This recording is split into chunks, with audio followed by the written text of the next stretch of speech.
Friends, welcome back my YouTube channel. If you want to watch the super hit movie American Assassin in full HD, then first of all, give this video a like, and if you are visiting our channel for the first time, then subscribe to this channel. The name of the movie we're going to discuss in today's video is American Assassin.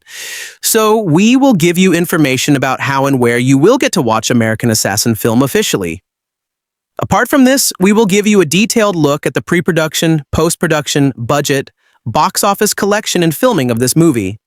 A detailed review of the movie will also be given in this video where we will explain the story of this movie in detail. We will also discuss the cast and casting performance of the movie. Apart from this, information about the music department and technical department will also be given. Because of this video is going to be very interesting and entertaining. So you must watch this video till the end. And if you haven't liked this video yet, then like this video now and subscribe to this channel. So let's start the video. American Assassin is a 2017 American action thriller film directed by Michael Cuesta and starring Dylan O'Brien, Michael Keaton, Sanaa Lathan, Shiva Nagar, and Taylor Kitsch. Written by Stephen Schiff, Michael Finch, Edward Zwick, and Marshall Herskovitz, the film was based on Vince Flynn's 2010 novel of the same name. The story is centered on young CIA Black Ops recruit Mitch Rapp, who helps a Cold War veteran try to stop the detonation of a rogue nuclear weapon. American Assassin was released in the United States on September 15, 2017, and grossed over $67 million worldwide.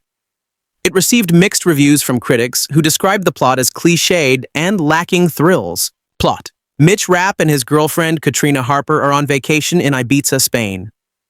Moments after Katrina accepts Mitch's proposal of marriage, a jihadist cell lands on the beach and begins to attack the civilians with rifles. Amid the carnage, Rapp frantically attempts to find Katrina, but his fiancée is killed by the terrorists. Rapp is wounded, but survives. 18 months later, Rapp, now consumed by his rage and desire for vengeance, trains himself intensively in martial arts and marksmanship. And he frequents an internet message board where the terrorist responsible for his fiancée's murder quizzes Rapp on aspects of Islam and jihad. Having secured an invitation to meet him face-to-face in Libya, Rapp prepares to take his vengeance on the man responsible for his fiancée's death. But before he can kill the terrorist, the cell is suddenly ambushed by U.S. Special Forces, and the terrorist he was after is killed in the ambush. Rapp is then dragged away by the U.S. forces. In a CIA facility, Rapp undergoes 30 days of debriefing before being offered a chance by CIA Deputy Director Irene Kennedy to join a Black Operations Unit codenamed Orion, led by Stan Hurley, a former Navy SEAL, and a Cold War veteran who trains Rapp and the other potential recruits. Meanwhile, intelligence reveals that weapons-grade nuclear material has disappeared from a decommissioned Russian nuclear facility. The material in question appears to be heading to Iranian hardliners, who are upset with the Iranian government's nuclear deal with the U.S. While verifying the sale of the nuclear material in Poland, the plutonium is intercepted by a third party, who eliminates the sellers before vanishing into the crowd. In Virginia, Hurley sees news reports and tentatively identifies the perpetrator as a former Orion operative believed to have been killed in action, and now going by the codename Ghost. Hurley's team is sent into Turkey to intercept the buyer Ghost is working for. In Istanbul, Hurley's team is identified and fails to intercept the trigger device. Rapp pursues the seller to his apartment, and after killing the man, retrieves his laptop. The information leads the team to Rome, where Orion operatives identify a nuclear physicist needed to craft the nuclear material into a functional nuclear weapon. Rapp uncovers a co-worker, Annika, as a foreign agent for Iran. She explains that she is working for the mainstream Iranian faction, which is attempting to stop the hardliners from acquiring nuclear material. During a meeting between Hurley and an Iranian contact, Ghost ambushes them, kills the contact, and captures Hurley. At the CIA safe house, Annika is being moved under guard by two Mossad agents when Rapp intercepts the car and frees her. Working together, they locate the subterranean headquarters Ghost is using to build the nuclear device. After infiltrating the tunnels, Rapp locates and frees Hurley. Annika is captured by Ghost and used as a hostage, so she kills herself to give Rapp a chance to kill Ghost. However, Ghost escapes onto a boat with the nuke. Hurley deduces that Ghost intends to make a kamikaze attack against the U.S. Navy's 6th Fleet. Rapp chases after Ghost's boat while the 6th Fleet, alerted to the impending nuclear attack through CIA channels, prepares for the attack. Aboard Ghost's boat, Rapp kills Ghost and attempts to divert the boat away from the Sixth Fleet to shield the ships from the blast, before throwing the nuclear weapon into the sea and escaping aboard a Navy rescue helicopter sent by Irene to rescue Hurley. Seconds later, the device detonates, creating a massive sinkhole and subsequent tsunami that inundates the Sixth Fleet vessels, but the fleet survives the blast. In the aftermath of the blast, Hurley is recovering from his injuries and notes that Rapp is on vacation in Dubai, while watching news reports indicating that the Iranian faction that tried to obtain the nuclear weapon will win the presidential election, and is blaming the nuclear attack on the CIA. In Dubai, the faction candidate and his escorts enter an elevator in which Rapp is already present. Cast: Dylan O'Brien as CIA agent Mitch Rapp, Michael Keaton as CIA agent Stan Hurley, an ex-United States Navy SEAL, Sanaa Lathan as CIA Deputy Director Irene Kennedy, Shiva Nagar as Vajra agent Annika, Taylor Kitsch as Ronnie Ghost, an operative of Orion, a CIA Black Operations Unit, and an ex-United States Navy SEAL, David Suchet as CIA Director Stansfield, Navid Nagaban as Minister Behruz, Scott Adkins as Victor, Allah Safi as Javid, Khalid Laith as Sharif, Mohammad Bakri as Asheni, Charlotte Vega as Katrina Harper, Joseph Long as General Rostani. Production. Pre-production. CBS Films acquired the rights to Flynn's book series in 2008.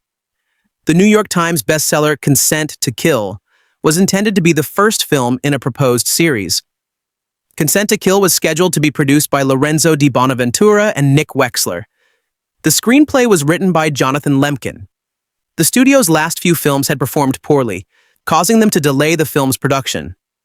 Antoine Fuqua was originally attached to direct, with names being rumored to play Mitch Rapp, including Gerard Butler, Colin Farrell, and Matthew Fox. However, being a prequel novel, American Assassin provided the opportunity to start at the very beginning of the character Rapp's career instead. Jeffrey Nachmanoff replaced Ed Zwick as director on February 12, 2012. At the time, Zwick was also writing the script with Marshall Herskovitz, but another draft was written by Mike Finch in October 2012.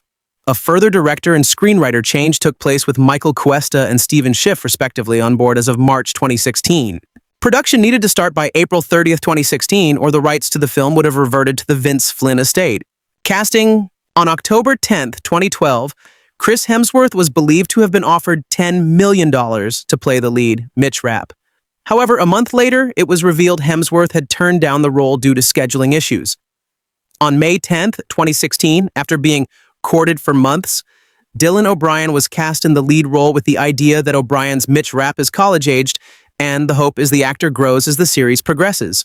Bruce Willis was in talks to star as Stan Hurley in September 2012, but Michael Keaton was cast as Rapp's mentor on March 9, 2016. Taylor Kitsch joined the cast on August 18, 2016 as the villainous operative. On September 7, 2016, Shiva Nagar and Sanaa Lathan joined the cast, Nagar in a key role as an agent who teams up with Rapp and Hurley, and Lathan as CIA Deputy Director Irene Kennedy, who is to the Flynn novels what M is to James Bond. In the books, Kennedy is white, but Lathan shone above a large number of actresses who tested for the job as an actress who could grow in the role as her character rises from running strike teams to the heights of power. Filming. Principal photography took place between September and December 2016 in London, Rome, and Phuket, with additional filming in Valletta Barry, Wales, and Birmingham. Release. American Assassin was released theatrically in the United States by Lionsgate Films on September 15, 2017. Home media. American Assassin was released on digital HD on November 21, 2017, and on Ultra HD Blu-ray, and DVD on December 5, 2017 by Lionsgate Home Entertainment. Marketing. A first picture of O'Brien as Rapp was released on September 12, 2016. On November 2, 2016, production stills of the cast were published. A first trailer was shown to exhibitors at the Lionsgate panel in CinemaCon in March 2017. The first poster and teaser trailer were released online in April 2017. On June 20th, the Red Band trailer was released. Reception. Box office. American Assassin grossed $36.2 million in the United States and Canada, and $30.9 million in other territories, for a worldwide total of $67.2 million, against a production budget of $33 million. In North America, the film was released alongside Mother, and was projected to gross $12 to $14 million from 3,354 theaters in its opening weekend. It made $915,000 from Thursday night previews at 2,400 theaters and $5.8 million on its opening day. It went on to debut to $14.8 million, finishing second at the box office behind holdover It. In its second weekend, the film made $6.3 million, dropping to fourth. Critical response. On the review aggregator website Rotten Tomatoes, 34% of 180 critics' reviews are positive, with an average rating of 4.8 to 10.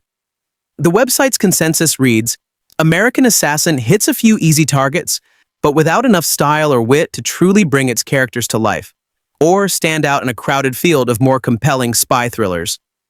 Metacritic, which uses a weighted average, assigned the film a score of 45 out of 100, based on 30 critics, indicating mixed or average reviews.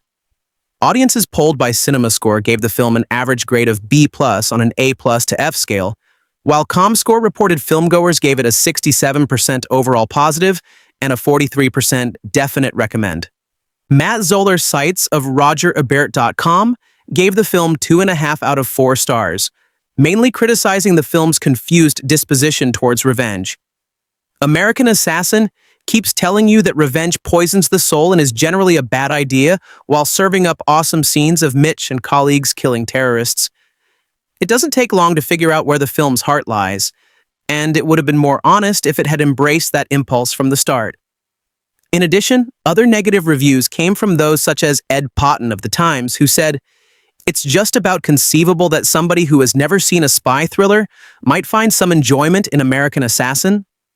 And Soren Anderson of the Seattle Times, who wrote, "O'Brien is grimly focused as rap, but there isn't a lot of electricity in his performance. He gets the job done, but he's no Matt Damon or Daniel Craig. Their spy guy shoes remain unfilled." Kenneth Turan of the Los Angeles Times wrote, "American Assassin is a serviceable, workmanlike thriller that makes the familiar as involving as it's going to get.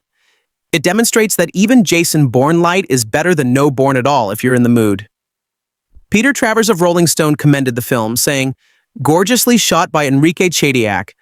American Assassin may be too slick for its own good, but O'Brien cuts deep enough to make you root for a rap franchise." Seitz especially praised Michael Keaton's performance as a Cold War veteran, stating that he was the only actor to have built an emotionally cohesive, memorable character, despite material that too often mistakes exposition for psychology. Jamie Rigetti of IndieWire concluded that while the film presents a predictable script and the bare minimum of fast action and ass-kicking mandated by its formula, paired with O'Brien's charm and an unquestionably tantalizing ending, it's possible that audiences haven't seen the last of Mitch Rapp. Accolades American Assassin is an action film, a spy thriller, a meditation on revenge, and a story about mentors and pupils. But mostly it's a movie that loves to maim and kill people and is very good at it. Dylan O'Brien stars as Mitch Rapp, an American who loses his parents in a car wreck as a child, then fails to save his fiancée from a terrorist attack and vows to find and execute the head of the cell that ordered it. Mitch gets pulled into the CIA, where he's trained as an assassin by Cold War veteran and former Navy SEAL Stan Hurley, Michael Keaton. Then one of Hurley's former trainees, an arms dealer known as Ghost, Taylor Kitsch, enters the picture and things get murky. I don't just mean the plot.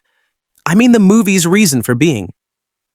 American Assassin keeps telling you that revenge poisons the soul and is generally a bad idea while serving up awesome scenes of Mitch and colleagues killing terrorists and other bad guys with guns, knives, their hands and feet, cars and trucks, and household tools used in ways that their manufacturers never envisioned. It doesn't take long to figure out where the film's heart lies, and it would have been more honest if it had embraced that impulse from the start. Though slight and wiry, O'Brien makes an effective, strong, silent action hero.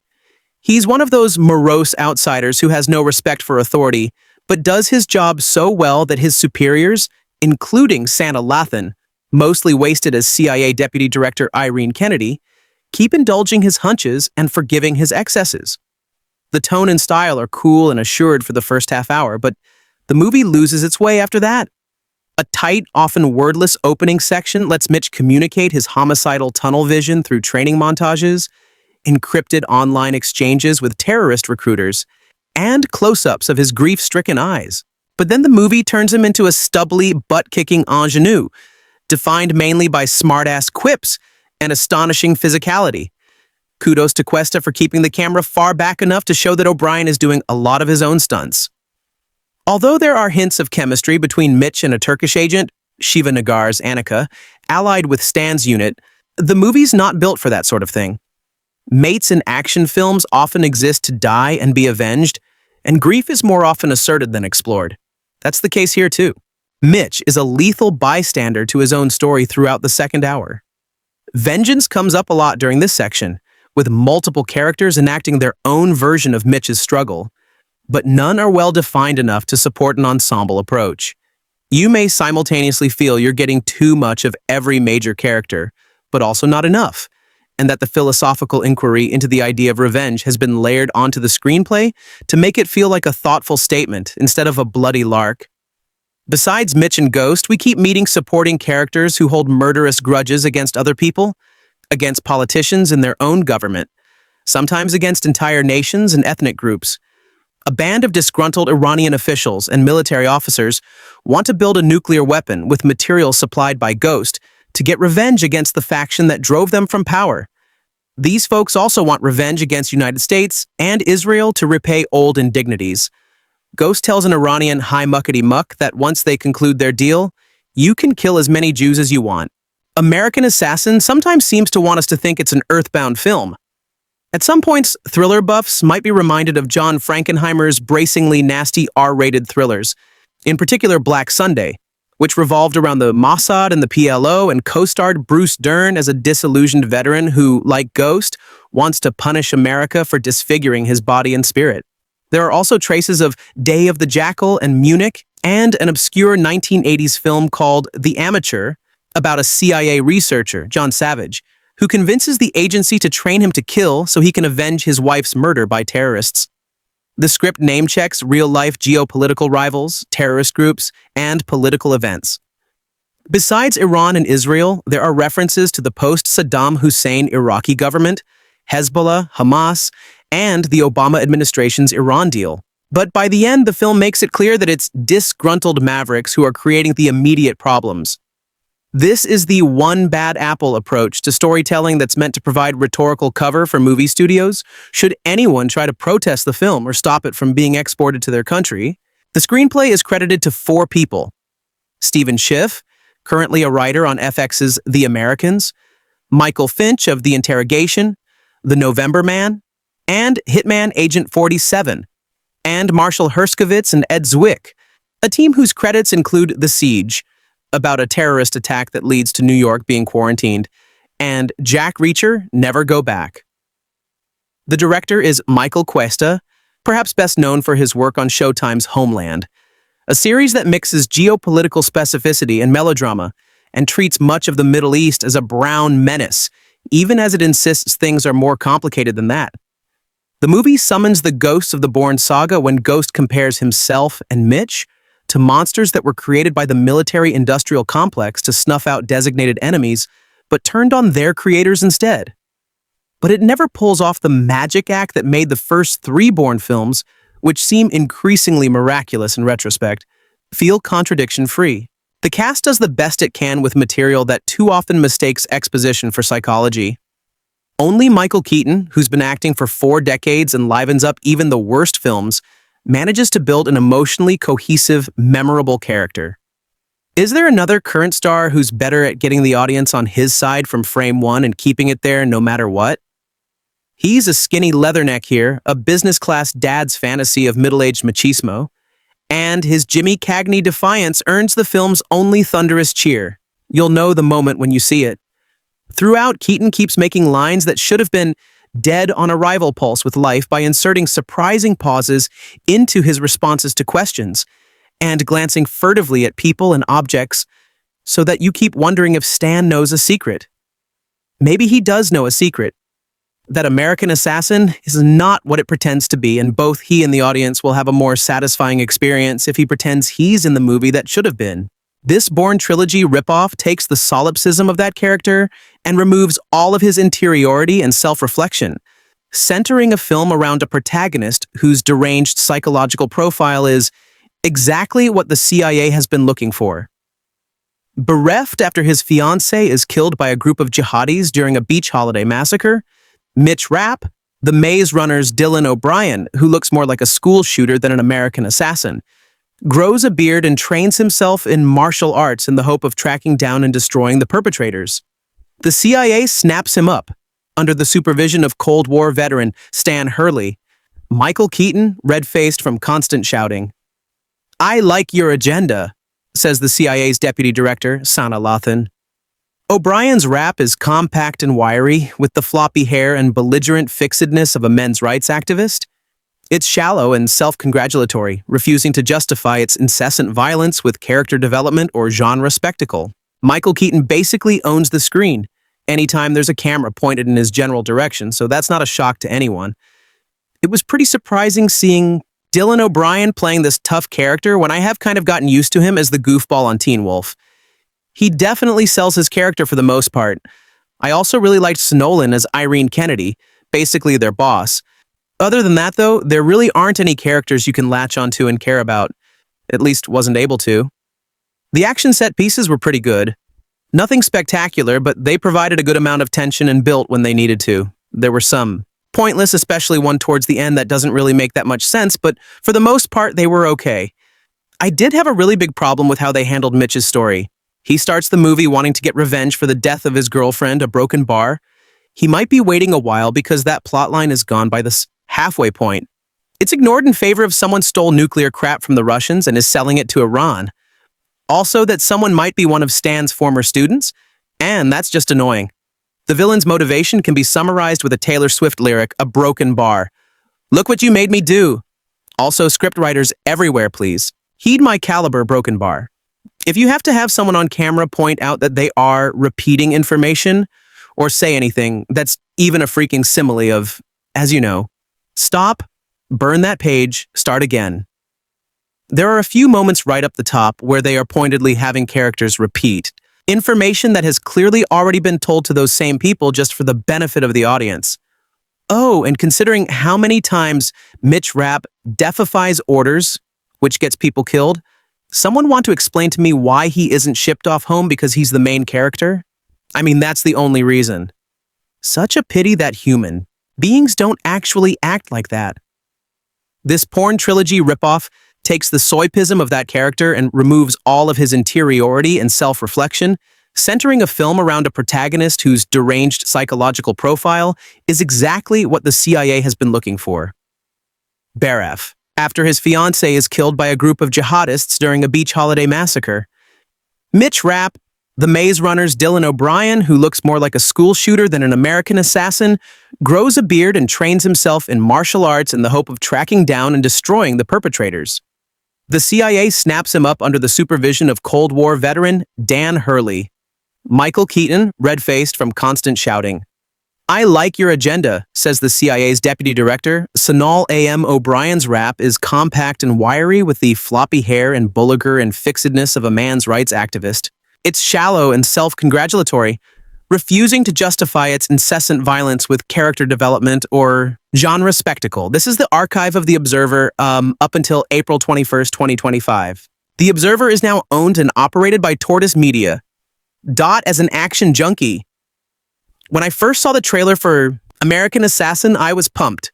So, of course, I was super eager to watch it. Not to mention, I'm a big fan of Dylan O'Brien, who I thought just gave his very own audition to play Dick Grayson Nightwing in this film. However, it wasn't until after viewing this film did I realize that it could actually be much more problematic than I ever imagined. Right off the bat, American Assassin sets the stage with a really intense and suspenseful opening scene.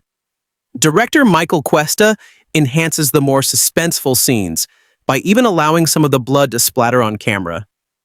You will be caught completely off guard in some of the more violent scenes due to the unique camera angles that were used. I think it's fair to say that Michael Keaton goes full Keaton in this film. He's simply amazing and at his best. While some may immediately think of his Beetlejuice performance, I think he just went crazy Bruce Wayne from Batman 1989. Either way, Keaton easily overshadows O'Brien practically every time in the movie. Besides looking like Mark Wahlberg's little brother, I thought Dylan O'Brien gave an adequate performance to carry this film. I was already a fan of his from Maze Runner, so I didn't really doubt that he could handle an action film. I thought he was rather convincing and portraying his emotional conflicts and trauma within his character. What I was more so impressed with was his apparent MMA military training that was displayed throughout a number of scenes. It translated well during many of the fight scenes and dated with the realism of the action scenes. Having a variety of fighting styles incorporated into the film, rather than just constant gun battles, was a nice bonus as well. There's a fine line with action films when it comes to the plot or story. The story can't be too complex because it robs us from the mindless action, and it can't be too dumbed down either because we don't want to be too insulted. This film teeters a bit over the line in regards to making the story too complex. It attempts to dip into nuclear war politics, and I think that became a distraction from the main character. For most of the film, you think that we're going to be invested in O'Brien's character growth. However, his character randomly takes a backseat to nuclear bomb threats and some other Keaton side story. Basically, this movie could have cut out 20 minutes of subplots and stayed focused on O'Brien's character. To make matters worse, American Assassin fell victim to having a number of predictable plot twists. That is, if you're actually paying attention to the story. Another SSU I'd bring up is that there was a missed opportunity when it came to the stunt choreography and cinematography in a film. You could tell that the actors and stuntmen clearly put in a lot of work to do their fight scenes. However, due to the choppy cuts and edits, the full effect of the battles were robbed of some authenticity. It could have been a major plus for this film, had they opted for longer cutscenes to go along with their fight scenes. That is Atomic Blonde, or the famous hallway scene from Netflix's Daredevil Season 1. Finally, in a time where xenophobia is running throughout the country, and with this film's release date so close to September 11th, I don't think this film's message is healthy. While O'Brien's character is touted as the protagonist hero, it should be noted that he's really not. He's not a hero I'll be looked up to, nor is he representative of the ideals we place on the honorable Icon military service men and women. Regrettably, the film doesn't really drive that message home. The last thing we would want is for someone to become empowered, exalt, or mimic Dylan O'Brien's character in this film. Tragedy strikes Mitch Rapp, Dylan O'Brien, on the day of his engagement to his girlfriend and Isa Spahn, watching helplessly as a group of Islamic terrorists stormed the resort, murdering and gunning down of the most guests there, including his fee and copywriting. Haunted by those memories and allowing his rage to boil, Mitch works to infiltrate the terror cells as a rogue individual, coming close to exacting his revenge when CIA Deputy Director Irene Kennedy, Snowland, decides to intervene, urging the unhinged killer to consider Black Ops Unit Orion, joining an elite group of assassins under the watchful eye of ex-military man Stan Hurley, Michael Keaton, teeming with cockiness and his bravado, though attitude. Mitch's eyes are suddenly open to the world of counterterrorism and understands aggressive tutelage trains to become a lethal weapon for his country while remaining driven to murder those responsible for what was taken from him. When materials for a nuclear weapon end up on the black market, Mitch is sent in to investigate, joined by Iranian-born operative Annika Schevenger with Stan Hurley as their point man to find the name called Ghost, Taylor Kit Stan's Ruthless Pro, Attila Copyright, Guild the Copyright, and a man trying to encourage a Middle Eastern conflict with the United States, working in a bookstore for many years. I've come across author Vince Flynn, many times offering it as a recommendation for readers who like similar works from authors such as Lee Child Brad Thor and Tom Clancy novels. Personally, I've only read 2 of his books. 2008's release Extreme Measures in 2009's release Pursuit of Anna, and found both entries quite fun and interesting, as I do plan to return to the Mitch Rapp series sometime in the near future. Also, if you didn't know this, Vince Flynn served as a story consultant for the 5th season of the TV series at 24, which followed the character of Jack Bauer, a character that was similar to Flynn's rap. Personally, I liked season 5 of Fat 24 the best, and maybe that's why working within books and becoming more familiar with the endless list of author and literary novels. I remember when Vince Flynn passed away and was a bit saddened because that meant his Mitch Rapp series would end. Thankfully, Mitch Rapp lived on in the literary world with co-authors, writing to continue Flynn's no-nonsense character of Mitch Rapp for several years now, much like what happened with Robert Ludlum's character of Jason Bourne. So, with Flynn's iconic character enduring, with the book world after the author's death, Hollywood assumed that it was time for Mitch Rapp to be brought to the big screen, especially after adapting several Tom Clancy novels over the years, Sum of All Fears, A Patriotic Games, Act of the Valor, etc., as well as 2 works of Lee's child Jack Reacher. Stories Jackra and the Jack Reacher Never Go Back. I really don't remember hearing that much about the American Assassina via the internet buys, but I do remember seeing the trailers when I went to the movies, finding it to be somewhat intriguing. However, I did not make the connection between American Assassina and Vince Flynn's novel for some time. I know a broken bar. I was F blockhead for not making that connection. So, Willie American Assassina wasn't on my must-see movies during the month of September. I decided to go to the movies and see what if Mitch Rapp's first cinematic journey was good. What did I think of it? Well, it's kind of a mixed bag, as I found Americana Assassin, despite a strong supporting performance from Michael Keaton, to be a predictable and derivative action spy thrillers. Basically, there was really nothing to rave about this movie, which isn't a good thing. American Assassina is directed by Michael Cuesta, who's previous directed such films like El Do, That Is a Roadie, and A Kill the Messenger. Additionally, Cuesta also serves as the executive producers and directed several episodes for the first 2 seasons for the Showtime TV show Homeland. The first 2 seasons are the best the show has to offer.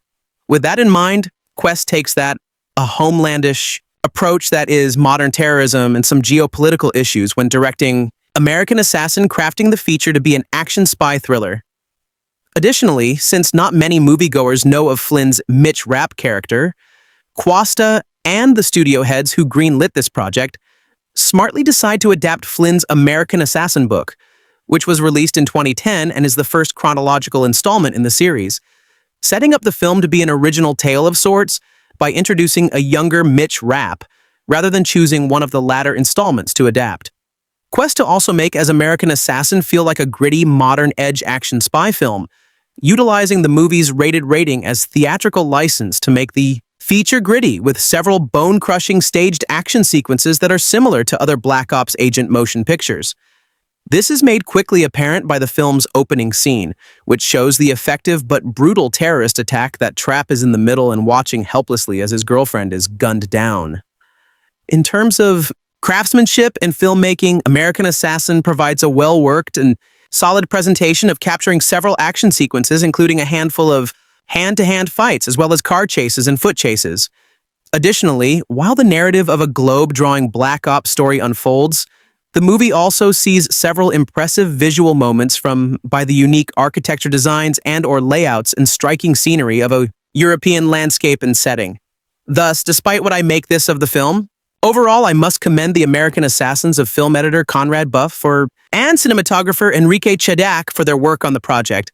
Lastly, the movie's score, which is composed by Stephen Price, is a fairly good one by adding some dramatic musical tension for some of the film's bigger moments, as well as softer melodies for its quieter ones. Unfortunately, despite being an adaptation of a best-selling book of a best-selling series, American Assassin doesn't quite feel like best-selling material with several large and glaring problems that are riddled in and out of the feature. While I stated that quest to work to a homeland, a television series that is known for its examination of social political subject matters as well as in-depth characterizations of morally conflicted protagonists, American Assassinia chooses to keep its focus on close-quarter action thrills, align narrative momentum, rather than an insightful thematic storytelling arc, and its thought-provoking messages and rich characterization development. The film screenplay, which is credit to Michael, Finch, Stephen Schiff, Marshall Hershkovitz, and Edward Zwick, is also another problem that American Assassin stumbles throughout. Finding the movie screenplay too by the numbers and almost derivate from other action spy thrillers, features that have come before. Thus, this means that the film can't really stand on its own merits and falls back on the knowledge and usage of other past endeavor to carry the movie's lackadaisical work.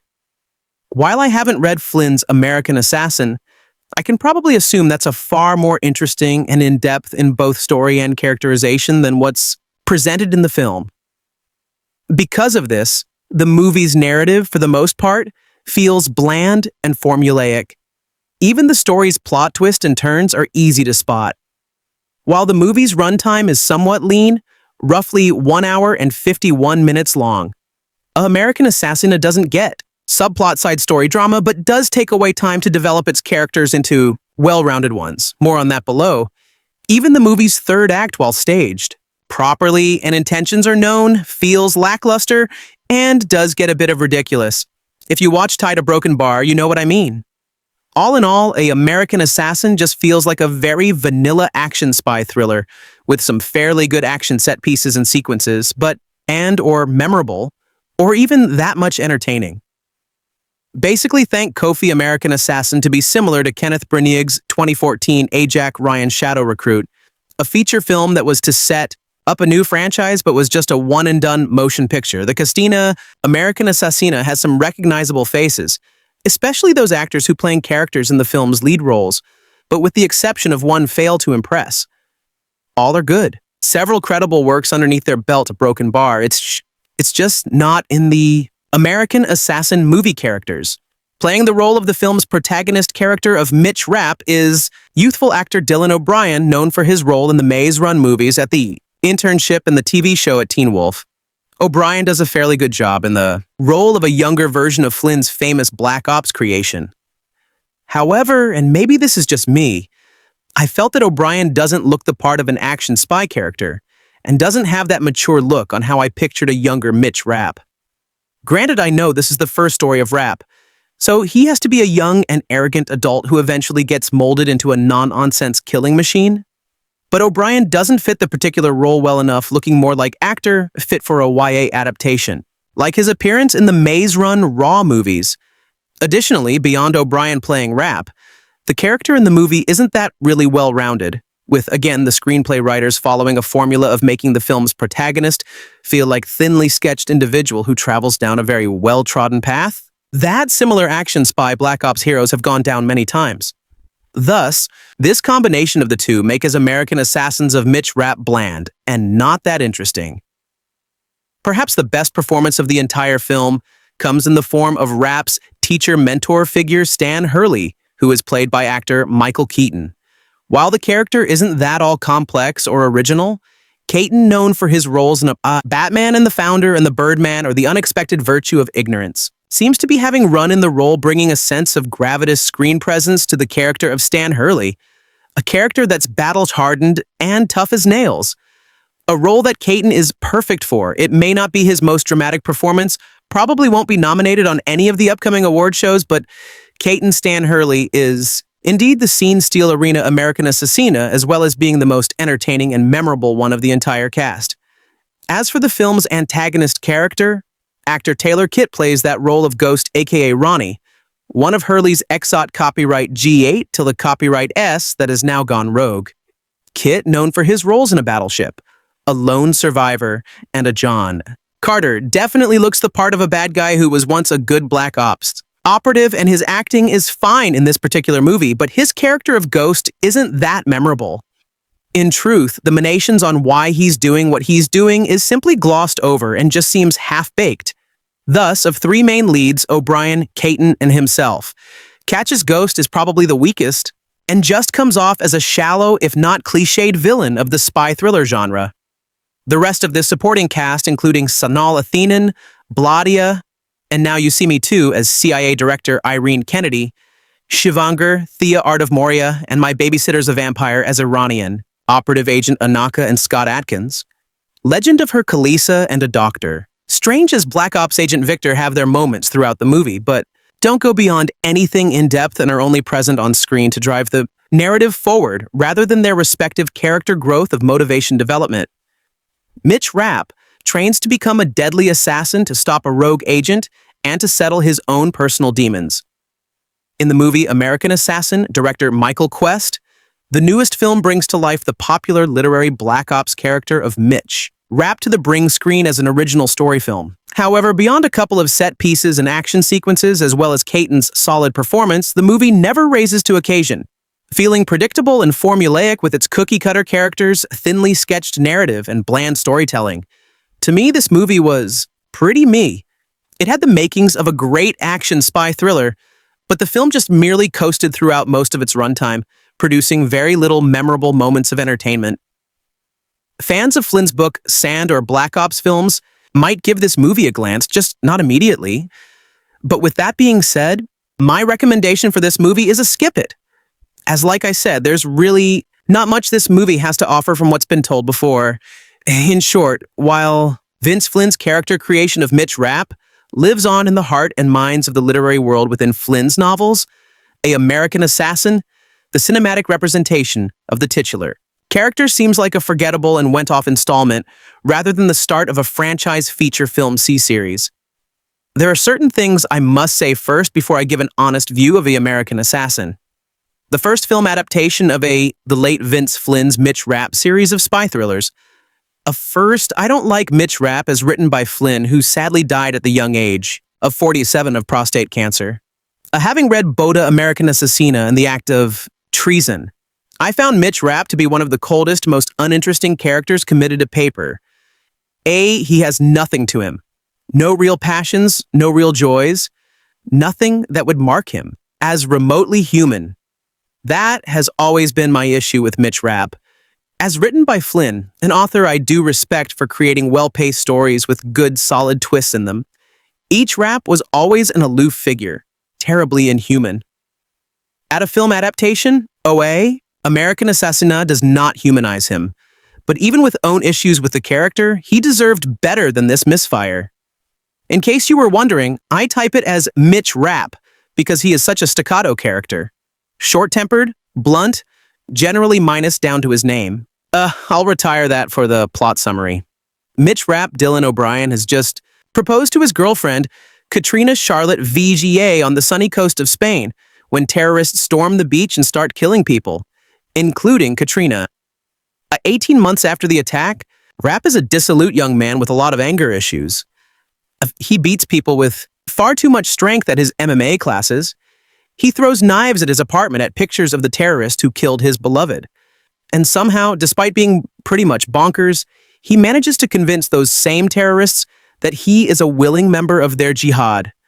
Exactly how this guy manages to infiltrate their online cell while being able to type in Arabic, the film does not answer. And yes, it is possible he knew Arabic prior to that fateful soldier in Spain, but it is stretching things to think so. Anyway, he manages to get to Libya where he meets up with that cell. But before he is off, the Americans come to spoil his carefully laid out plans.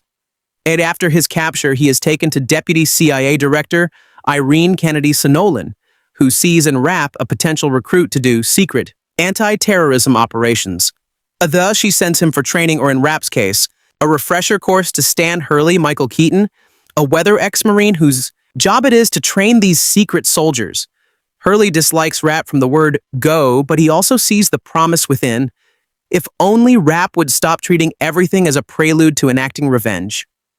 Kennedy then throws Hurley Rapp and Victor Scott Atkins, another of Hurley's trainees, into their mission to recover weapons-grade plutonium apparently sought out by Iranians spent on Israel's destruction. It's off to a standstill where, with the aid of Annika Shivanar, an agent for the U.S., they are to get the plutonium.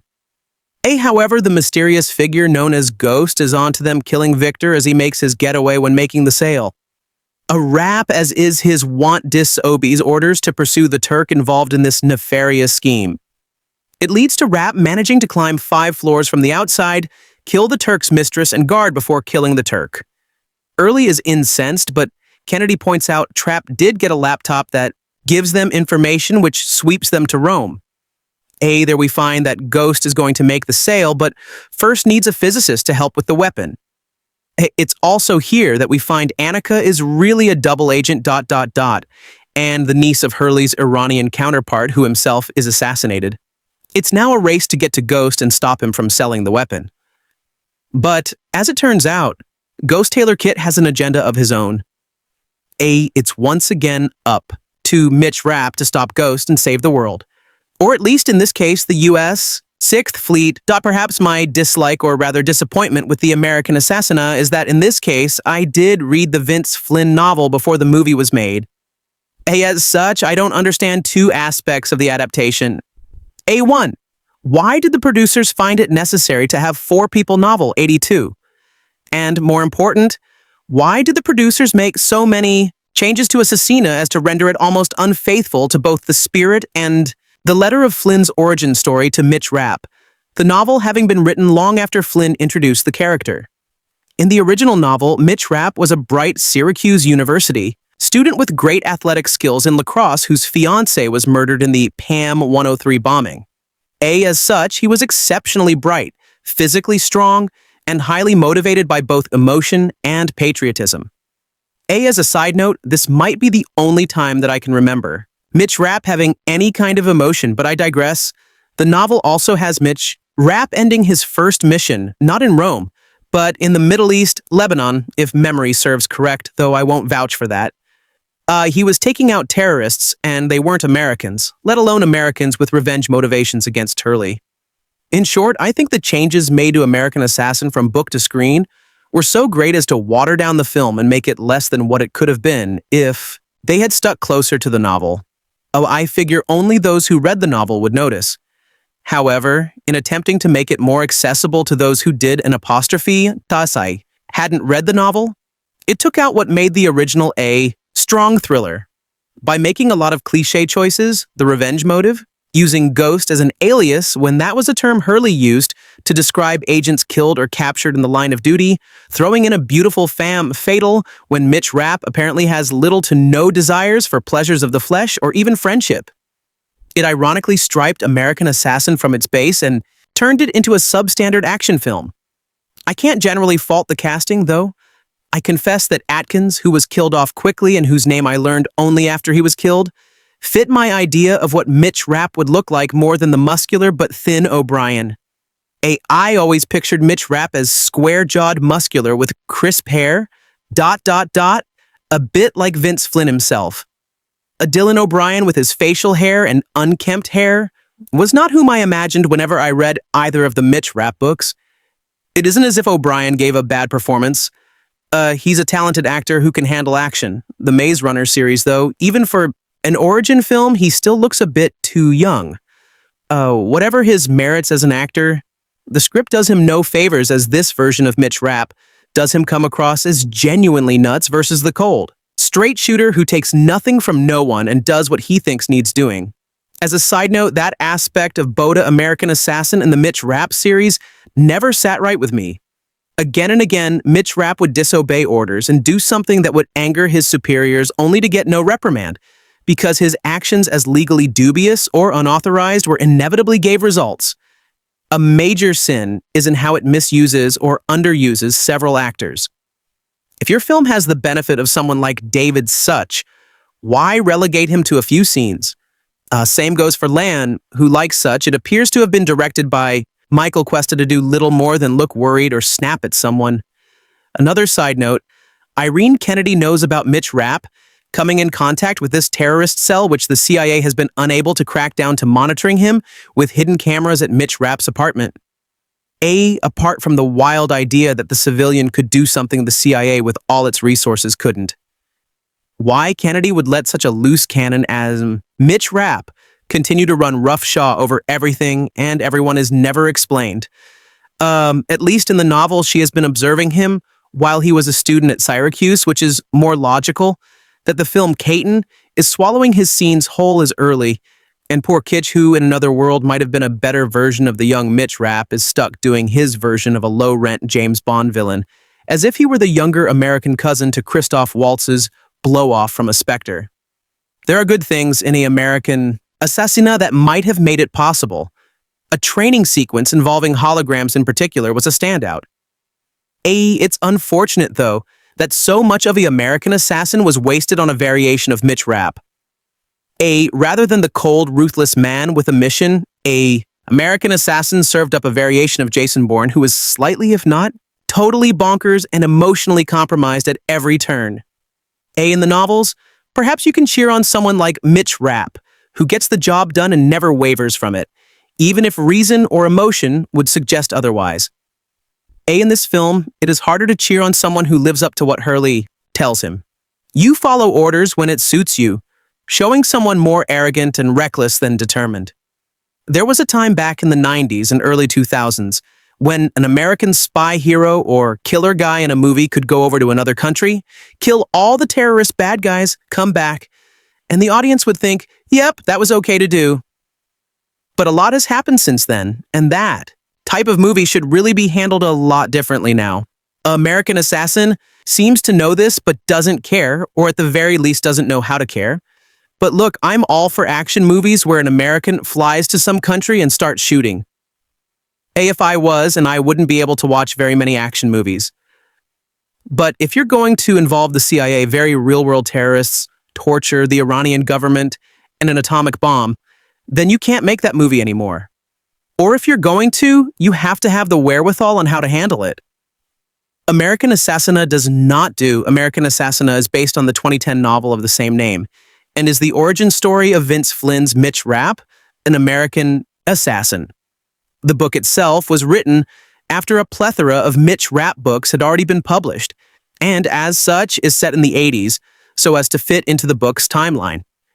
The film, on the other hand, is a modern-day telling that brings everything into the now. This is easily its first mistake. The themes, actions, and ideas of the book fit well for a guy seeking revenge on the terrorists that killed his girlfriend in the 80s when terrorism was thought of much differently from today and never-ending wars hadn't been fought yet. However, Rapp's motivations set in current-day contexts make him feel like an out-of-fouch, not a hero. After terrorists randomly storm a vacation beach that trap Dylan O'Brien and his girlfriend are vacationing at, he is shot twice and his girlfriend is killed. This sends Rapp on a dark quest to gain revenge upon the terrorists that killed her. Rapp, verging on the point of psychosis, trains himself in martial arts, infiltrates a terrorist cell, and learns everything ever about the Muslim faith in just 18 months. By the end of that, he's the best super spy ever, and thus has attracted the attention of the CIA, who pulls him in for a secret assassins group trained and led by grizzled super spy Stan Hurley, Michael Keaton. After what appears to be a few days of being yelled at in the woods, a crisis arises in which Rapp and Hurley must travel to a bevy of pretty locations in order to track down a nuclear bomb. You can probably tell that one of the biggest issues with the American Assassina is that it's just so ham-fisted in everything it does. Rapp's desperate need to avenge his girlfriend's death is brought up over and over again as a driving reason behind his commitment to killing bad guys, but it's never actually developed onto anything other than the wants of a petulant teenager. It makes for a character that is terribly one-dimensional, a killer who seems to kill more because he enjoys it than because he's fighting for what is right. He almost routinely disobeys orders, which is supposed to be a bad thing, but the outcome is always good. He's basically a rogue and out for revenge, but since the movie isn't told like a revenge story, but instead a political thriller, you never get that feeling when he kills those terrorists. But hey, instead there is a constant nagging in the back of your head about how an American CIA agent going over to another country and killing people is really, really, really wrong. They try to steer away from this by making the big bad guy an American as well. But instead of diverting you from the issues at hand, it only highlights it more, especially when he starts monologuing about the evils of the American military and exposition so heavy-handed, it's almost comical. Maybe there is a section of audience that feels that in a movie trying to be very real-world or clandestine, American agent killing people at the government's request in another country is great. But that's not me. The film every once in a while does seem to realize this and tries to make some sort of commentary on how terrorists are recruited and the many faults of the American government in the Middle East. When it does, it seems to be cracking into something good. There's a torture scene in which Michael Keaton delivers a fantastically off-the-wall performance as his fingernails are pulled out, and the movie starts to feel like it knows what it is. However, every time something like that happens, it turns right back around and starts to glorify Rapp as some sort of avenging angel that can do no wrong. And this goes on up until the very end when the credits roll. In fact, if the last scene of the film hadn't existed, I probably wouldn't be writing half the stuff I am here. But it puts such a sour tone to conclusion on the film that the entire movie is affected. Outside of its issues with how to deal with its lead character and own plot, the film is competently enough made, if not entirely unbelievable. Possibly another issue with its tone, as the realistic background isn't reflected in its superhero plot.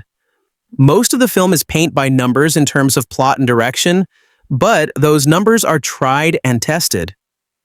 While director or a Michael Cuesta can keep the theme straight, he does cut a good action and fight sequences, and his chase sequences are often tense.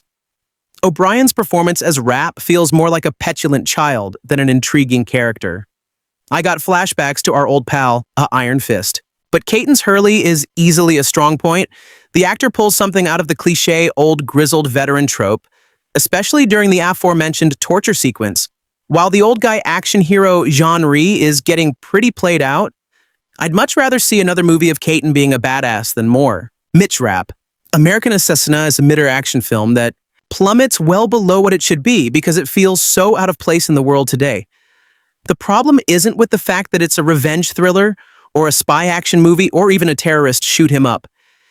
It's that it's all of those things smashed together into a whole that makes each one feel out of place. Maybe I'm being too political with a stupid action movie. But it is becoming more and more challenging to separate our entertainment from real-world events, especially when the film you're watching wants to be deeply embedded in those events. A American Assassin does, and it fails at it spectacularly. When I noticed that the title American Assassin had a double dose of ass in its name, I hoped it wasn't a harbinger of things to come. I like Michael Keaton, and I have been patiently waiting for this film to arrive. It is one of those films that you know could be decent or horrendously bad. I wasn't expecting anything Oscar-worthy just to set the bar at the right level. Hot Mitch Rap. Dylan O'Brien isn't trained operator. He is a smart kid going to Brown University ready to propose to his girlfriend. A terrorist attack changes all that. Rap begins to train himself intent on infiltrating the terrorist cell responsible for killing his girlfriend. He has a reckless streak, a vendetta, and a single focus. His ability to maneuver towards his goals draws the attention of the CIA, landing him in a special training program under the tutelage of Stan Hurley Michael Keaton. It is Hurley's responsibility to mold his young protégé in spite of his own reluctance to take Rapon as an operator. Rapidly evolving events thrust the teacher and his hot-headed student into a real-world scenario involving Iran, nukes, and a rogue former American operative. There are a few plot twists in this film, and they seem to dwell a bit too long at times on Rap's inability to focus. But this is an action film, and an action film that delivers good action with a decent plot is hard to find these days. Surprisingly, American Assassin managed to be modestly good. I'm not going to rave about the writing, but the dialogue was decent, the pacing excellent, and the plot better than expected. The narrative arc was pretty solid with a dynamic, although a bit absurd climax. If you like mindless fun with a bit of plot to temper to the action, then this film will suffice. I'm not really a fan of Dylan O'Brien. He does this weird thing with his nose and lips that reminds me of the apes on the original Planet of the Apes as a franchise. It's weird. He was in the Maze Runner movies, which I watched at the theater and regretted afterward. Those films were a cheap knockoff of the dystopian teen genre, but he was pretty solid in this film, almost believable as a tough guy. Michael Keaton was rock solid. Just when I thought his career was over, he quietly crept back into Hollywood and has been making plenty of films, good ones. Not like the ones he took to pay the bills in the interim. Has been great in recent years. The rest of the cast was forgettable. Not necessarily great. Not necessarily bad, just cannon fighter for the most part. American Assassin received an hour rating by them. The film is unapologetically violent. There are no sex scenes and only one brief scene with partial nudity. In fact, that scene didn't add anything to the movie and could just as easily have been left out. The violence was contextual. This was one of those films that is hard to watch at times. The gun and knife play was typical for this type of film, but there were also a couple of torture scenes that left little to the imagination. Anyone who is put off by graphic violence should skip this film. I wasn't sure what to expect going into American Assassin. I knew the film had as much chance to be a waste of money as it did to be moderately good. I wasn't expecting perfection, and I didn't get it. What I got was a Matt and a Price action film that had sequences, solid pacing, good performances, big special effects, and the semblance of a good plot. This is one of those movies I don't mind spending matinee money on, but you won't be disappointed to wait for it streaming either. Good for a fun afternoon out. The big question heading into the Weekend is whether the mega unsuccessful will do real damage to the newbies opening over the coming weekend. The bad news is that Ida is an R-rated movie that, like Paramount Viacom, incorporated some other A-ass targets adult moviegoers. The good news is that both films are very much the kind of second-choice picks for those who get sold auto-fed. Yes, Idol will do damage as a Zeitgeist-capturing blockbuster, but it may well help the littler R-rated movies as well. American Assassina is very much a throwback to the late 1990 apostrophe, early 2000s action thrillers complete with a now somewhat disconcerting geopolitical worldview. Having said that, the Lionsgate and CBS films release may have gotten a boost over the last few weeks when the Ryan Reynolds, Samuel L. Jackson action comedia The Hitman's Bodyguard itself, a throwback of sorts, overperformed in relation to plausible expectations. So, for the last 3 weeks, folks paying to see Reynolds and Jackson make jokes and take out bad guys have all seen the trailer for the still no apostrophe. Brian Shahmeej Keaton, Taylor Kit action thriller, whether folks said take the bait. The resounding success of last month's Lionsgate action thriller won't hurt. This month's Lionsgate action thriller, one bit to be fair. Even if it stiffs in North America, this is just the sort of pulpy, violent, gritty hour-rated actioner that Millennium has been opening quite well in China over the last year or 3. This isn't a Millennium release. It would prefer to think of itself as a Tom Clancy homage. But I'm sure all parties, Lionsgate, CBS Films, etc., would love her run in China on par with The Mechanic, Resurrection, or London Has Fallen for. This $33 million action movie, American Assassina, isn't anywhere near good enough to justify its ugly politics. There are any number of movies that I have championed despite not agreeing with their mindset. The Devil's Advocate with its anti-DOP process leanings remains a favorite guilty pleasure. And generally, I'd rather a movie be about something I disagree with, like how the first T-former sequels justify permanent Middle East occupation, than not be about anything at all. Buddha American Assassina is arguably the worst of both worlds.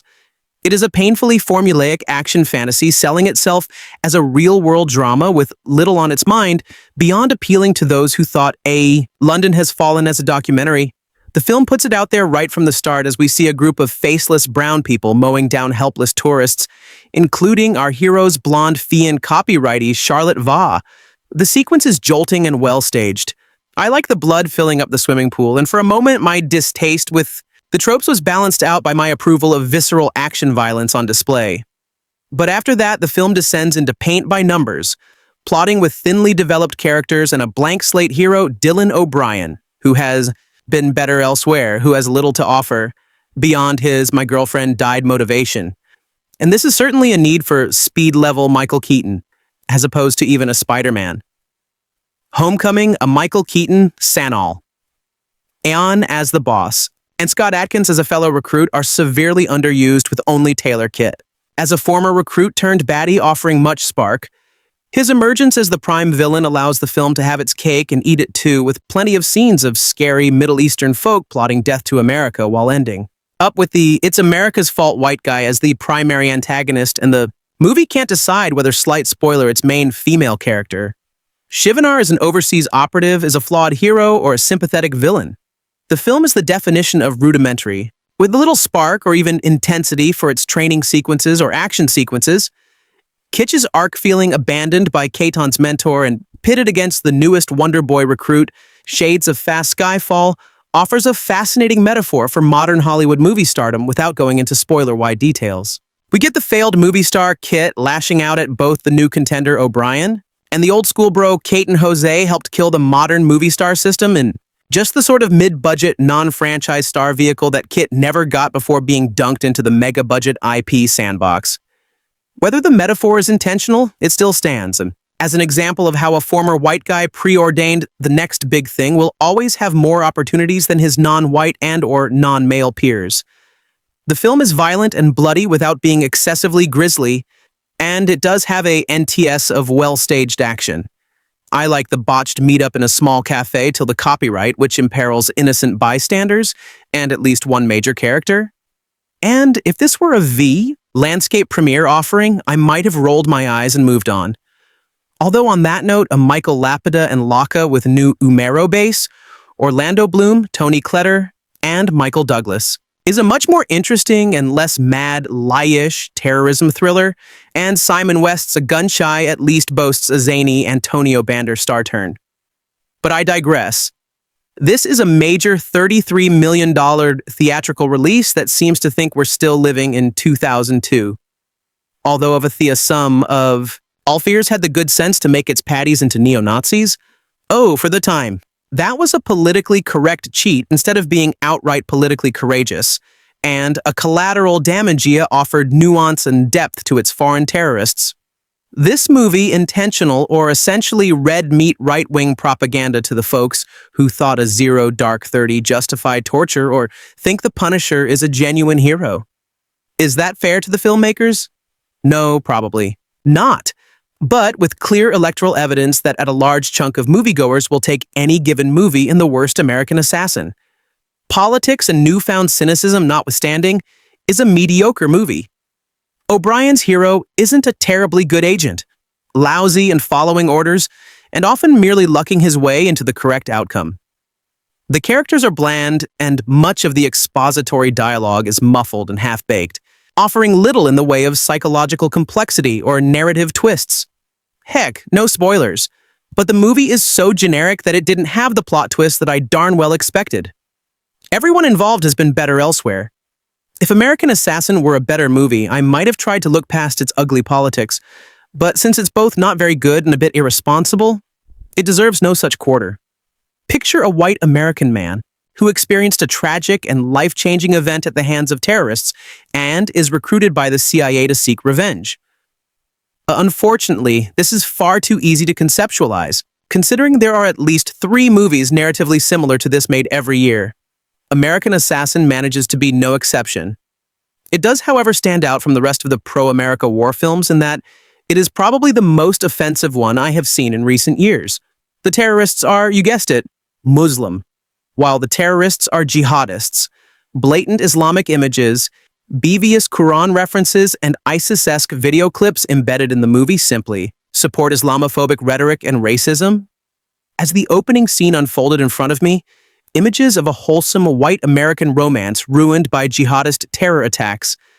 I immediately rolled my eyes, slumped down into my seat, and took it as a warning for what was to come. The CIA agents traveled to Turkey and Iran, countries that cable news won't let go of. Not to mention that all the nuclear physicists and terrorists are the exact image of a Middle Eastern stereotype. Despite all these obviously racist moments, there was one scene that bothered me far more than all the others. During a simulated CIA training session, the recruits must identify a terrorist in a crowd.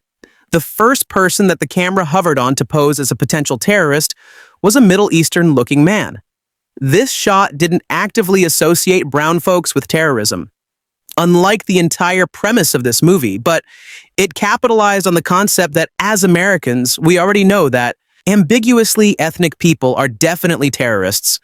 I will give the writers the benefit of the doubt on this one, though this shot could have easily been a very poorly executed opportunity for societal self-reflection, attempting to allow the audience to examine their own preconceived prejudices. Unfortunately, as an ethnically ambiguous brown folk, I didn't buy it. But don't worry, the movie gets even more problematic. The lead character clearly suffers from PTSD due to his jihad-foiled all-American romance. But instead of using this as an opportunity to address the realities of PTSD and mental illness amongst war veterans, it romanticizes it. The lead's PTSD drives his need for revenge and becomes a motive for killing the bad guy, eventually becoming a critical part of his inevitable success. This reinforces how society treats veterans as heroes, while simultaneously refusing to acknowledge the negative impacts of exactly what they're being applauded for. Furthermore, despite American Assassin genre label as a thriller, it lacked that exact element. Dylan O'Brien's character isn't multidimensional. He's just a terrible person. He's selfish, refuses to listen to anyone, and wallows in his own self-pity. These traits are good starting places, but absolutely no character development occurs until the very end. So his attitude got exhausting very quickly. He also doesn't have much to personally lose, considering he's already lost everything other than revenge. There was nothing else motivating him. Basically, all the potential thrills were completely lost on me because I didn't care what happened to him at all. The majority of those failed thrills were depicted through graphic and excessive amounts of violence.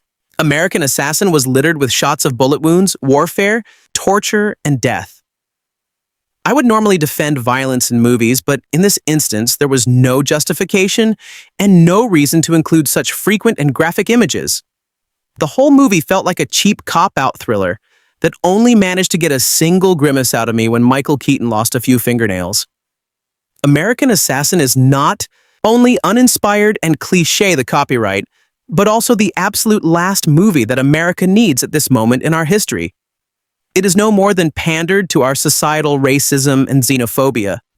It blatantly endorses and places value upon the criticized and internationally frowned upon aspects of our country. I finally got round to viewing American Assassin as it was one that I had my eye on for a while, and I was, of course, looking forward to watching primarily because of Michael Keaton's involvement. It's no secret that the actor is having a resurgence in his career at the moment with the successful Birdman or the unexpected virtue of ignorance. The founder is Ray Kroc and playing Adrian Toomes Vulture in Spider-Man Homecoming. I've always been a fan of Keaton since I saw him portray Beetlejuice Don't Dare, Say It 3 times, and I knew that this was more a supporting role to the main character of Mitch Rapp O'Brien. And to be honest, this movie had a great opening, with after the death of his girlfriend at the hands of terrorists. Mitch is drawn into the world of counterterrorism mentored by tough-ass nails, former U.S. Navy SEAL Stan Hurley Keaton. To be honest, this was as good as it got. I thought the terror attack on the beach was well laid out and very gritty and realistic. At best, American Assassin was very average and, albeit a nice opening, became a nonsensical plot with minimum effort and what looked like a rushed climatic battle. I expected Mitch Rapp to be a more fleshed-out character who was haunted and determined to seek revenge. Don't get me wrong, he is that to an extent, but him being discovered and sent away to train under the Cold War veteran Stan Hurley all felt hurried along. And to be honest, I accepted that just to finally get Michael Keaton in on the action. Dylan. O'Brien was okay as Rapp and did his best, but up against Keaton, you can see the gap between the experienced and the young actor. This may sound harsh, but eliminate Keaton from the cast and you have a very average movie with an average cast. Even the inclusion of actor David Such as Director Stansfield added nothing interesting to the plot. Taylor Kit's ghost was Hurley's previous understudy but came off petulant and predictable. Director Michael Cuesta's previous work was mostly in television, in 6FT under Dexter and Homeland. I previously reviewed his 2014 movie Killed in Messenger, which was okay, and American Assassin was similar in its style. Although pacing was never an issue on Killed in Messenger, felt part of this movie was rushed and disorientating. Overall, the movie promised so much and failed to deliver.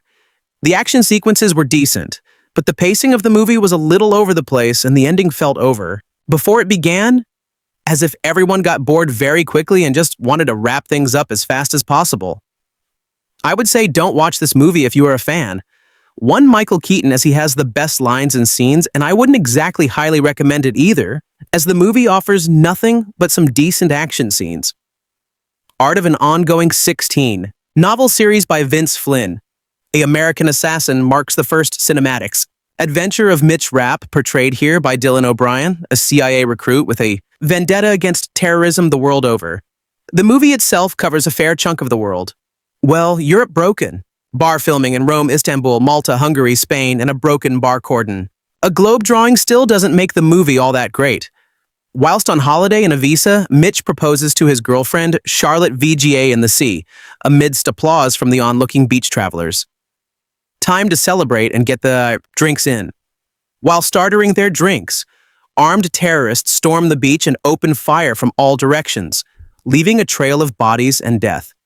Mitch frantically attempts to reach Charlotte, but cannot prevent her from being gunned down and murdered in cold blood. 18 months later, Mitch is now seemingly an expert in Islam and covertly manages to secure a meeting with the terrorist who murdered his FIAN copyright EA with one thing on the agenda: revenge. Before he can extract sweet retribution, U.S. Special Forces ambush and kill the terrorist, taking away Mitch's opportunity. Mitch is taken to a CIA safe house and offered a chance to join the covert team Orion, by Deputy Director Irene Kennedy. Lathan, under the intense tutelage of Cold War vet Stan Hurley Keaton, accepting the invite, Mitch is set to work in hard training until evidence of missing nuclear material comes to light, meaning Orion are sent in to investigate Iranian hardliners running for office, and also an antagonist simply known as Ghost Kit, an American assassin, started so promisingly. The opening on the beach is nothing short of harrowing. It was utter hell to watch. Cuesta got on. From the reveal of the terrorist and the panic chaos down to the sickening gunshots roaring across the beach, the scene had a brutal intensity that really grabs you. The authenticity is scary. From there on, the movie slowly declines until we get to the end credits. The final scene is good. However, the movie descends into mundanity well before that. It's just everything that has been seen before it. It's all very glitch. A tilde copyright, too. Mitch grows a beard to assert his newfound toughness. He even gets told to keep the noise down by his landlord. What a badass. There's huge gunfights that exist solely to show that revenge is bad. A broken bar, right? The dialogue for each undercooked character borders on awful. There's a lot to not be enthused about. To be frank, the action scenes are big and look great. The final showdown aside, there's no denying that, plus mixed in are some vicious death scenes as well. It just seems at odds with what the movie initially set out to achieve with its messages. The plot in itself is convoluted today. Characters contradict each other constantly in regards to Mitch. There are rival factions who all want to murder each other and the USA at the same time. How did Mitch become so efficient and everything so quickly? The ideas were not adapted in a concise manner, and it almost seems hip to say now. However, Michael Keaton is the one saving grace here. He unleashes his inner beast once more and gives life to some terrible dialogue and scenes with the manner the rest of the cast should take note of. He also has the movie's best badass moment. Dylan O'Brien is okay. I couldn't buy him as a ruthless killer, and I couldn't connect with him during his initial scenes with his girlfriend pre-murder. The rest of the cast were one note and played their parts too, including Taylor Kidd as the big bad. An American Assassin is unfortunately an overly familiar romp through standard action movie tropes complete with pure testosterone. Screen. After a fantastic opening scene and a solid opening 30 minutes or so, everything explodes in a hail of mediocrity and action overdevelopment. Was this a pure director want us to believe in its significance? I'd hazard the huge guess on the latter, and that's the movie's key problem. When movie studio executives want to pander to what they perceive female audiences want, they turn out soulless, offensive, romantic comedies. Recent examples, of course, include the abysmal Anna and The Layover. However, when their goal is to fill theater seats with men, they cram their movies full of tasteless guns and explosions, which is arguably equally disgusting. Leaving a tapestry of overused action thriller scenarios without even the courtesy of a slight variation, American Assassin is forgettable, even by the standards of the genre. After his betrothed falls victim to a terrorist plot just seconds after accepting his marriage proposal. Mitch Rapp, the Maze Runner's Dylan O'Brien, looking like a young Mark Wahlberg, vows to infiltrate the group of religious extremists who carried out the attack and exact his revenge on their leader. Naturally, this alerts the U.S. government to his scheme, and for some reason, they see fit to recruit him for a top-secret military training program headed by Stan Hurley, played with refreshing glee by Michael Keaton. Soon, Rapp and company are making their way across the globe to kill faceless goons in the name of America. American Assassina is an exceptionally indistinguishable entry into a genre that is already overflowing with movies molded from the same cookie cutter. Every detail feels distractingly manufactured, with the narrative structure is comprised entirely of a series of plot beats and cliché, the copyright deed lines of dialogue. There are a handful of uninteresting action set pieces that ultimately wind up with a climax revolving around our heroes having to dispose of a live bomb with a ticking timer attached to it. You don't have to put much thought into constructing an action movie, but there should at least be some. Above all, this movie was supposed to be entertaining. People don't go into this type of film in the hopes of unlocking some ethical truth about humanity. They just want to see buildings explode. Unfortunately, American Assassina is a bit of a snoozer. While there are a handful of shootouts and a brief yet fetishistic fascination with torture, there really isn't much adrenaline pumping through this movie's veins. It has all of the witlessness of the Fast and Furious, A franchise with absolutely none of the exhilaration. It's almost as if it was constructed solely for the purpose of filling a slot in the queue of inexcernable movies on an airplane. The few shimmering moments of hope in the movie all rest on the charmingly capable shoulders of Michael Keaton. He is clearly having a blast with the role, and it is this inspired energy that is able to breathe life into stale lines of dialogue that have no business being even the slightest bit amusing. There are a scattering of intentional laughs throughout the film's nearly 2-hour runtime, and Keaton is responsible for every single one of them. Perhaps if the other performers were on his wavelength, the movie could have been salvaged through sheer campy charisma. A remarkably unremarkable movie. American Assassina is sure to have viewers everywhere checking their watches and thinking about all the tasks they have to complete when they leave the theater. It's ridiculously over the top, but never in a way that is even remotely fun. Mitch Rapp is apparently a beloved paperback superstar, but his dull big screen debut never sees him evolve into anything other than a mopey punk with the gun. When his girlfriend is killed in a terrorist attack, Mitch Rapp Dylan O'Brien goes in search of vengeance. His activities soon draw the attention of the CIA and Deputy Director, Irene Kennedy Solon, who decides to recruit Rapp. Kennedy sends him to the Orion Group, a Black Ops unit where he'll be trained by Stan Hurley, Michael. Keaton, a former Navy SEAL and the team leader, on Rapp's first mission, Orion, are tasked with finding missing plutonium and the American tailor kid who has it a man Hurley trained. The movie is based on the 11th book in the series by Vince Flynn. I can't say how closely it follows the book, but this is one of those spy movies where the spies do very little spying before shooting up the place, combined with a typical trainer-trainee story in which the trainer continues to doubt the trainee until he proves himself in the third act. As a generic action movie. It's fine. The fight scenes are well choreographed, and O'Brien and Keaton are reasonably convincing, if not a little intense, but you never really find yourself caring about these characters. The problem is, American Assassin is advertised as a serious movie grounded in reality, and it does start that way.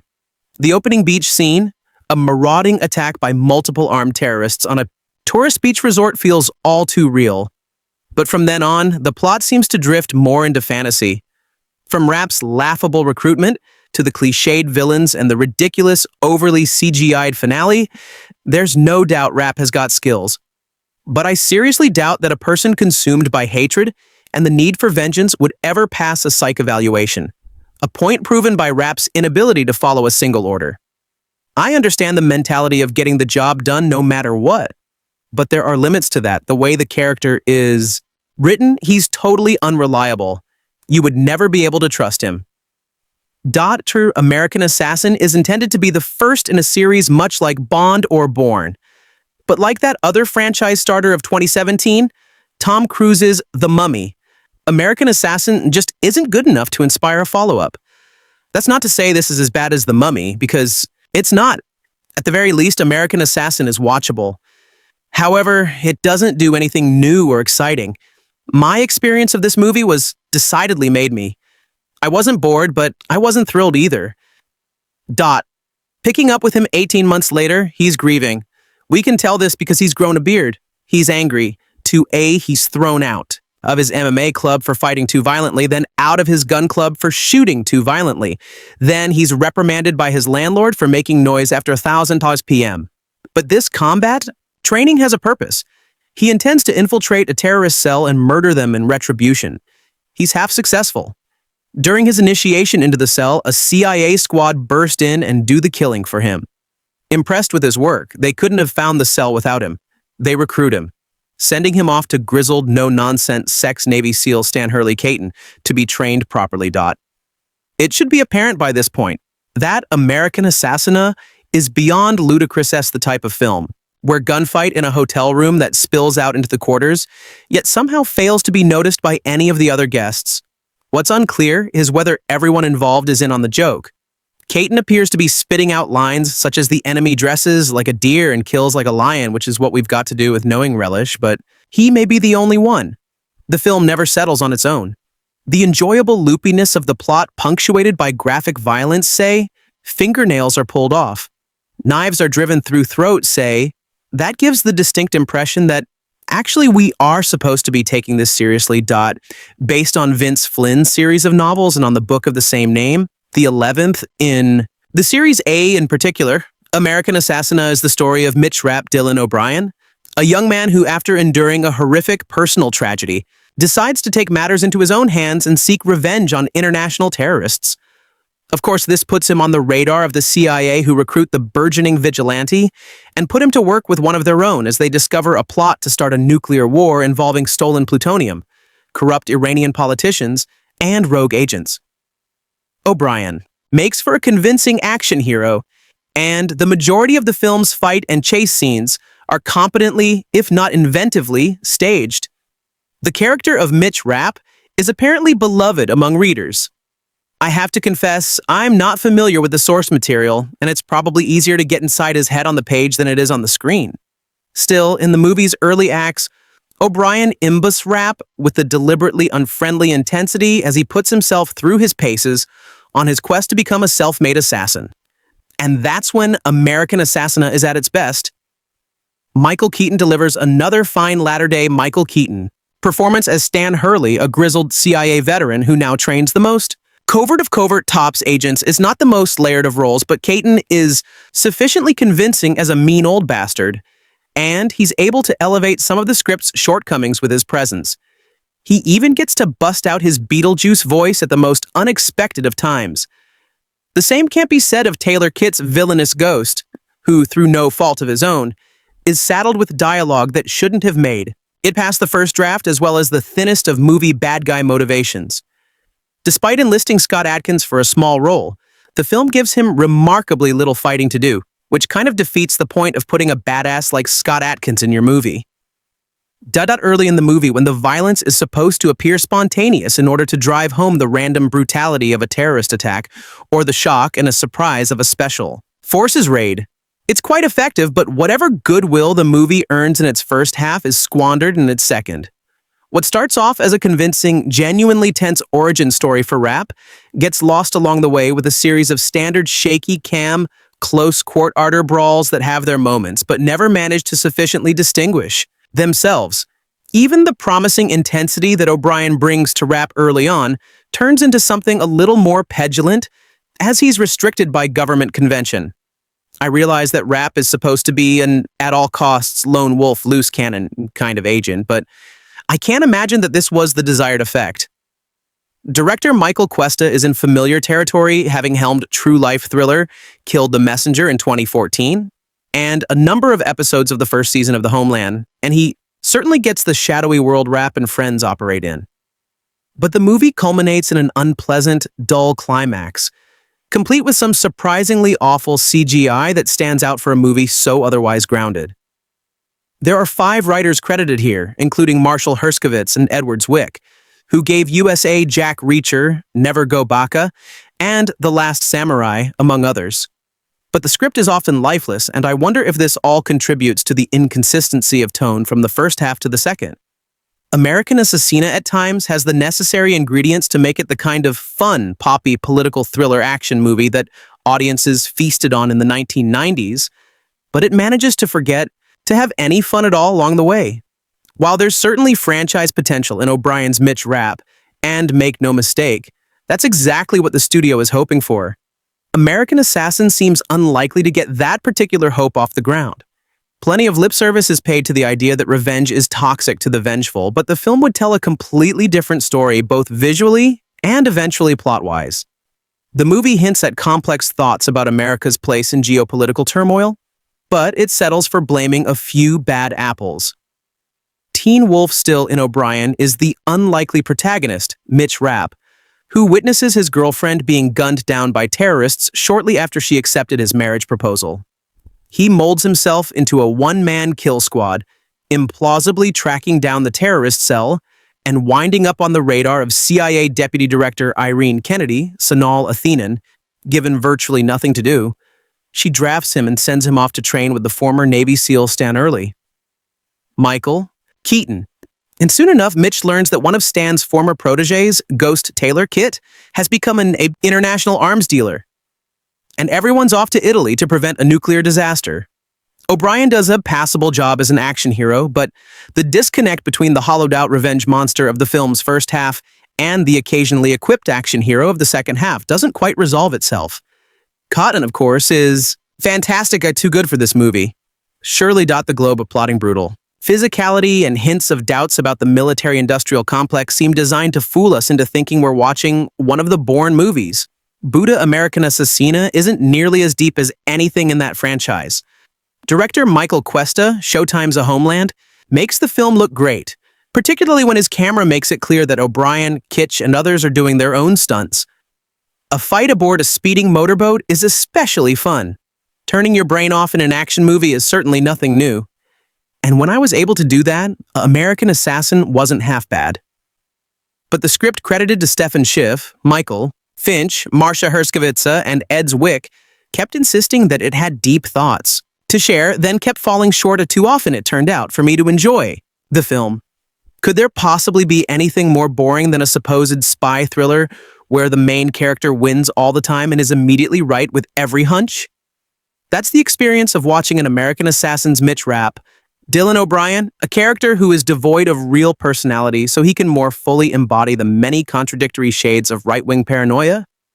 Whenever he defies orders and endangers the lives of his team as well as his countrymen, it turns out he made the right call. Every time he suspects someone of not being totally forthright, particularly if that person is not white, they are actually bad. Even if you buy into the warped worldview from which Rapp was created, the American foreign policy is only to stop bad guys and Iran's only ambition is to nuke Israel. There has got to be a better proxy for your nationalist insecurity than this guy. We meet Rapp while he is on an island getaway with his girlfriend. Moments after he proposes marriage and she accepts, terrorists strike, wounding him and killing her. Rapp then dedicates his life to hunting down the terrorist cell responsible for her death, but not before his dedication and talent catches the attention of the CIA, which recruits him to help stop Iran from acquiring the capabilities to weaponize its nukes so it can annihilate Israel. Is this sort of thing exciting to anyone? If you really believe that the Iranian regime has no interest in self-preservation and would try such a move, you still deserve better movies than The American Assassin. Its own terms, The American Assassina is astonishingly impressively bad. It looks confused. The set pieces make no sense, and the plot cranks along so unevenly that it's impossible to figure out why any given fight, confrontation, or chase is happening. More than once, a shot is chosen where an extra actually stands out to the point that you think they're part of the action. Yes, even the extras in this movie have no idea what they're doing. The cast is only part of the problem. O'Brien may be charismatic in other roles, but as a traumatized CIA operative, he carries all the dramatic weight of a wet paper bag. Michael Keaton commits to the role of former Navy SEAL Stan Hurley, but as a character, he's basically limited to barking the same three platitudes about following orders over and over again. Taylor Kitt shows surprising enthusiasm as the chief villain. Everyone not mentioned here is either forgettable or their talent is massively wasted, especially that of Sanaa Lathan. Director Michael Cuesta has proven he is more than capable of thoughtful filmmaking with his debut 200 LA. But the spy genre is one that requires either intelligent intrigue or a flair for style, neither of which is on display. American Assassina could have been partially saved with just the slightest hint of suspense. Even when a hero is a Jack Ryan Fury, always morally upright, unflappably patriotic, recites the entire Pledge of Allegiance. Instead of saying bless you when somebody sneezes, he still has to determine the best course of action after a series of disasters put him in a difficult position. His instincts are occasionally wrong. He trusts the wrong person, possibly even loses a few fistfights along the way. There is no such build here. It is just pure American wrath, guiding Rapp. But as most movies with American noun in the title these days, it has no idea what it wants to say about either America or assassins. Based on the 11th entry in a series of books by the late Vince Flynn, American Assassin is chronologically the first tale introducing the everyman character of Mitch Rapp, whose happy world is shattered with a horrific act of terrorism. Taking matters into his own hands, he finds himself crossing paths with an elite team of CIA counter-terrorists who give him little choice but to become one of them. training with the hardened ex-Marine leader, but finding it hard not to make things personal every time he's put in the field. American Assassin offers up a somewhat unusual origin story for its atypical hero, giving him a strangely visceral motivation which isn't always present in similar tales. It also dishes out some fairly unabashedly brutal violence, which similarly sets it apart from its peers. We may be playing the same spy games as Spooks or Bond, but even in his latest pretty hard-edged incarnation, Bond doesn't come close to the kind of headshot, waterboarding, torture-happy, throat-stabbing that Trap trades in. Dylan O'Brien makes for a surprisingly tolerable lead, graduating with flying colors from his ill-fated tour on the Maya's Runner series and taking to more adult fare with the Plum. It helps that he's mentored by Michael Keaton's Grizzly Warrior, a great little tough guy role for Keaton, to add to his recent resume after the similarly refreshingly physical Spider-Man Homecoming. Even if O'Brien is not required to do much more than look angry all the time, at least they give him reason to be and give him plenty of time and proximity to Keaton, who proceeds to just chew everything and everybody around him up and spit it out. There's plenty of action on offer too. Sure, director Michael Cuesta, Kill the Messenger, has more familiarity with TV fare than big screen action beats, but his tour in a homeland helps give him grounding for the more gritty espionage that's on offer. And he does a competent job for the most part, delivering an only slightly flabby piece, which has streaks of decent tension running through it. If the abortive Jack Ryan reboot had been halfway as engaging as this, we would have likely seen more of them. And similarly, some of the more brutal violence and harder no-holds. Barred edges make you wonder whether they quite literally missed a beat with the Jack Creature sequel. Ultimately, American Assassin will probably lose a lot of points with audience members for its rampant familiarity. The Revenge in May smack of something new. But as soon as the training and then deployment takes place, it's all borderline, derivative, recycling ideas from plenty of other better spy actioners. Born Alone did it to death, even within its own franchise. So kickstarting a new franchise within this genre is something of an uphill struggle if you forgive it, that familiarity. However, American Assassina is a fun little first round. And if they maintain the harder violence, in the sequels, the 16th book has already been optioned. This might just end up being something special. We may have had enough of Bourne, but Trap's just getting started. Your American Assassina is about a generic title for a thriller as you can get. It sounds like the kind of title selected after weeks of careful focus grouping by the studio. It's actually the title of the late Vince Flynn's novel upon which the film is based. Mitch Rapp, the titulara American Assassin, is the protagonist of more than a dozen novels dating back to 1999. And some information about it. How do you like our today's video? Please let us know by commenting. And if you like this video, please like it, share it, and forget to subscribe to our channel. Thanks for watching.